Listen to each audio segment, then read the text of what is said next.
The ES was already subtly slinky for a mainstream luxury sedan. Now it's unabashedly bold and available as an EV. Lexus might be a mostly SUV-focused brand these days, with a packed lineup that moves up from the entry-level UX through the NX, RX, 3-row TX, and then to the off-road GX and LX models. But even if there are 2 Lexus-badged SUVs for every Lexus-badged car, the ES sedan remains an anchor product in the family alongside the popular RX crossover. It was one of the first Lexus nameplates ever, debuting more or less at the same time as the splashier original LS400 in 1989, and although the large mid-size sedan might fade into suburban backdrops across America, that's largely because of its ubiquity. Lexus sells a healthy number of them annually, with more than 40,000 finding new driveways last year, and that was the 7th generation ES 6th year on sale. Soon, a new ES will be on sale, and you're looking at it. This is the 2026 Lexus ES, which made its big debut on the other side of the world at the 2025 Shanghai Auto Show last month, now has US-specific details to go with it. If you thought ES sedans were boring and purchased by old people or golfers, then the new ES probably looks like it'd land amongst the country clubs set like Rodney Dangerfield's bright red Rolls-Royce convertible from Caddyshack. In reality, though, each ES has looked younger and fresher. The outgoing model introduced in 2019 is already subtly sexy, with a long, low profile and undulating curves saucy enough to make you forget the more staid 1990s and 2000s versions. So even if the 2025 ES was still an isolation machine designed for quiet, trouble-free operation, old people, or whoever you think is buying an ES, don't get to corner the market on reliable, luxurious, and low-key attractive sedans, do they?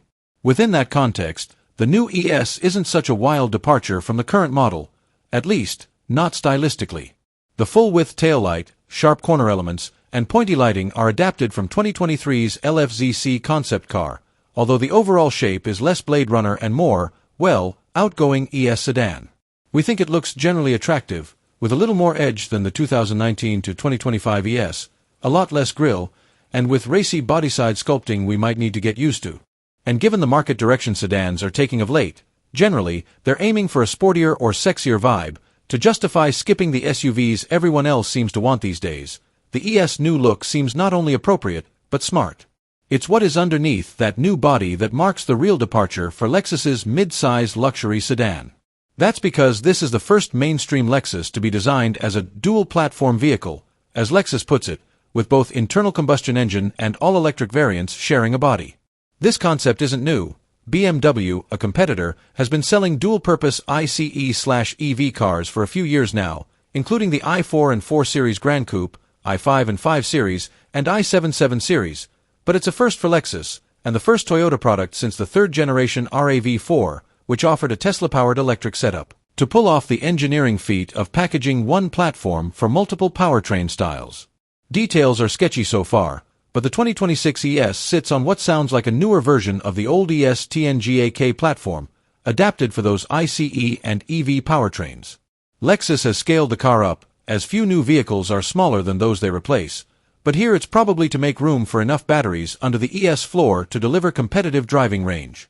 The wheelbase is stretched by a massive 3.1 inches to 116.1, and overall length balloons from 195.9 inches to an LS-challenging 202.3. Width is up 2.1 inches, as well, while critically the ES height rises by several inches, depending on which 2025 and 2026 ES models you're comparing. This is key because, while today's ES is a rather large vehicle with a spacious back seat, headroom isn't overly generous, and when you add batteries into a car's floor, that floor tends to rise, potentially shrinking vertical cabin space unless the roof is higher. So we're optimistic Lexus was able to keep or improve on the current ES headroom. The company notes how the seating position has been set higher to improve ease of entry and exit, while also providing a wide field of vision, all but confirming as much, by making the car taller overall. Similarly, the newest ES move to a multi-link rear suspension from a strut-type setup is also surely for packaging flexibility and lowering the rear suspension's profile. While the forms of propulsion have expanded, Lexus has held the line on choice. Like before, you can pick from two powertrains, though now each with or without all-wheel drive.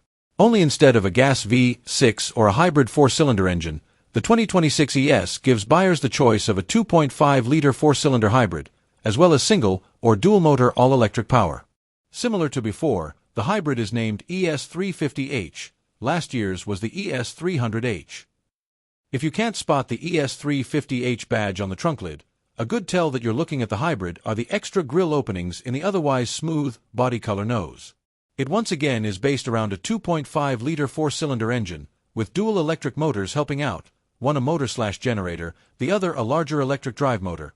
Only this time, it's available with all-wheel drive. Like other modern Toyota and Lexus hybrids, this is accomplished using a third electric motor mounted separately on the rear axle, delivering on-demand all-wheel drive and a little overall power boost on launches. Lexus says a front-wheel drive ES350H will deliver 243 horsepower overall, and specifies the same output for the all-wheel drive model. The smaller Toyota Camry that uses the same basic setup, albeit with less power, delivers 225 horsepower in front-drive form and 232 horsepower with AWD. In our testing, we found that, in Toyota products that utilize similar setups yet share output figures between front and all-wheel drive models, the all-wheel drive models are typically a little quicker. Accordingly, Lexus thinks the same, and estimates that the all-wheel drive ES350H will be 0.2 seconds quicker to 60 miles per hour, reaching the speed in 7.2 seconds. The all-electric 2026 Lexus ES wears a totally smoothed-over snoot and will bear the ES350e and ES500e monikers, the former with single-motor front-wheel drive and the latter with dual-motor all-wheel drive. The power figures provided are mostly the same as those for Toyota's recently updated BZ, formerly BZ4X, electric SUV, 221 horsepower for the single-motor, front-wheel drive ES350e, and 338 horsepower for the dual-motor, all-wheel drive ES500e. Disappointingly, those figures trail the performance delivered by the also updated 2026 Lexus RZ electric SUV, the BZ's luxurious twin, which pushes out 224 horsepower in front-drive form, 380 horsepower in dual-motor form, and 408 horsepower in dual-motor F-Sport guise. Lexus says the front-drive ES350e is capable of up to 300 miles of range when equipped with the smallest of its wheel choices, a 19-inch fitment. The dual-motor ES500e cuts 50 miles off that peak range, for a just okay 250 miles. No battery specifics have been offered so far, but we wouldn't be shocked if the electric ES models came powered by the same 74.7 kilowatt-hour battery used in the new BZ, though it's possible Lexus installs the larger 77 kilowatt-hour unit from the RZ, though we'd figure if they did, the ES would make similar power. Regardless, the battery is charged via NACS, North American Charging System, SAE J3400 style plug, meaning it's compatible with Tesla superchargers. Lexus claims the battery can be topped off, from 10 to 80%, via a DC fast charger in as little as 30 minutes. The onboard 11 kilowatts AC charger will make the most of the latest Level 2 home chargers, as well. Not only is the outgoing ES already somewhat attractive, it's supremely refined and comfortable, a worthy payoff for its unsporty front-wheel drive-based underpinnings, in a class filled with rear-drive stuff like BMW's 5 Series and Mercedes-Benz excellent E-Class.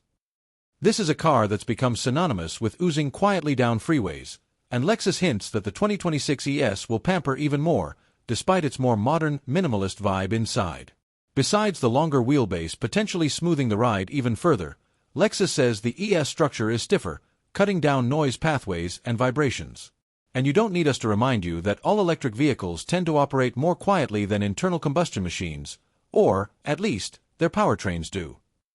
Building on the ES luxury cred, Lexus will offer a 2 rear-seat executive package in the US with reclining, a passenger-side footrest, seat massagers, and heating and ventilation. This setup, which is more common on one-size-up, full-size sedans than mid-size luxury models, will be offered on the ES350e luxury trim. The rest of the cabin will be suitably richly appointed, with suede materials, strategically placed ambient lighting, and even a special coating that enhances surface quality. There is screenage, of course. A 12.3-inch all-digital gauge cluster and a 14-inch touchscreen with Apple CarPlay, Android Auto, dual Bluetooth phone pairing capability, and built-in navigation. Again, it's surprising how pared back the ES cabin appears. This is not traditional, old-world luxury. Lexus also is striking new ground here, with Lexus embossed in the steering wheel hub in place of the brand's L logo, minimalist surfaces, and no obvious cuts of wood anywhere. We're intrigued by what we see so far, if only because it's great to see a sedan is being redesigned with even more expressive styling and bolder powertrain options, and not simply killed off or replaced by an SUV. Of course, the ES is no mere sedan. It's a popular luxury model core to Lexus in America.